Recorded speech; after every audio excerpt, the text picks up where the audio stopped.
I used to not think about these things before, but I think I have slowly started to decode why dating in general or relationships these days are at least so made so complicated unnecessarily. I feel like there's something fundamentally going wrong with the opposite gender of my generation. Like, I feel things aren't working out for them as we'd hoped to be. And I call them boys and obviously not men because I feel like men would have gone through this process of learning, unlearning, and figuring out what it is they want with their lives or who it is that they want to be, right? I feel like a lot of boys these days are just underconfident and not strong enough to feel like a man themselves and are even scared to do the required work that it takes to be that person. I was in a discussion and I felt bad for this dude because he was like, yo, it's so sad that I'm in a relationship with this woman. She's so sweet, she's so nice. She's available for me and she's everything that my previous girlfriend wasn't, distant, cold, but I still don't feel good enough because I she wants this life and she wants to do what it is needed to build that life. But I just feel not good enough. And I was like, it's left upon you, you know, it's not bad that she wants these things and she's clear about what she wants right from the get-go, or is at least trying to figure out what is that it is that she wants and wants to build this life with you. It's upon you to figure out if you want the same things or not. At least in the process, stop blaming the problems of the relationship on her. Stop trying to make her feel like she's not good simply because you feel like she is the better person or the better version of herself as a human being, right? And I've noticed this is a pattern. I feel like a lot of boys don't actively choose good girls. Don't, in fact, they don't even want nice girls, or when they get a nice girl or a sweet girl, available girl, they don't know how it is to deal with her. Because a lot of boys, or not just boys, a lot of girls too, I feel my generation, addicted to toxicity, are addicted to drama in life. And I know this because I used to be that person, right? When in a relationship, I was, oh God, such an absolute simp.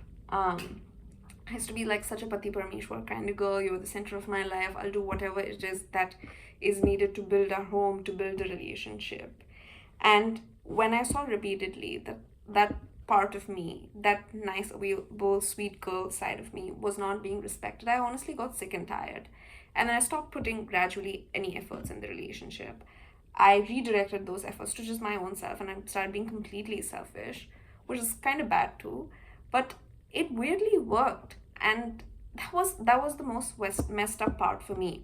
When I got out of that relationship, obviously, I was so selfish as a person. I was only, after years of being so selfless about things, about being kind and all of that, I started absolutely being unkind. And I redirected all the energy on myself and absolutely ruthless with my time, energy, and all of those things with my career. Then I started getting this attention from the opposite gender, which was messed up because then dudes were like, oh, can we link up? It is so messed up because this is where all these stupid narratives on the internet float, right?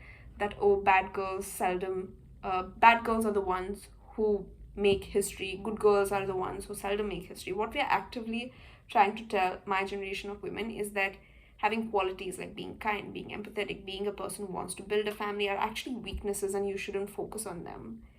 And that's so, so messed up on so many levels.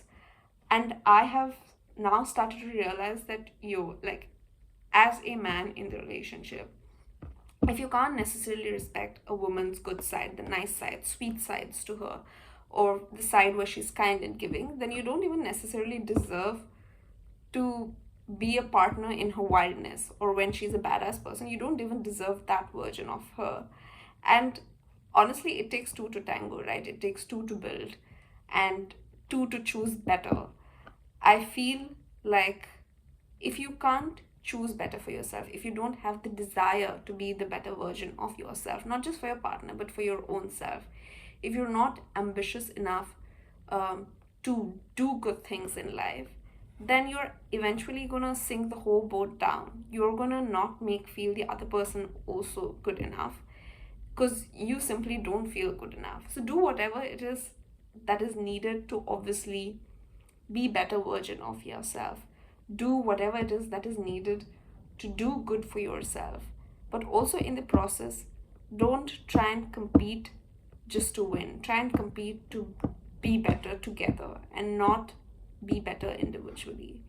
But yeah, and look, I don't have a problem with men, okay? Contrary, rather, I am my daddy's girl as much as I'm my mom's girl. I have my brothers, I have some of my best friends are boys, and I've firsthand seen that there are a lot of good men out there. Men who want to build you, men who want to teach you good stuff, men who want to build a life, better life. And you have to honestly find those people. And when you find them, treasure them, choose wisely, choose good things in life. There's no harm in walking away from toxicity, bad stuff, but also in the process, don't forget that you have your own toxic traits or bad traits that you probably need to get rid of. And don't just keep blaming things on the other person all the time. But yeah, it is what it is, I guess. Hopefully, these things get a little bit better. And unsubscribe from all the popular theories on how bad girls are the only ones who make history. I feel like a good girl too can make history if she wants to, while being kind, while being empathetic, while being nice, while being sweet. Not because of the other person, but to your own self and for your own self. Bye bye.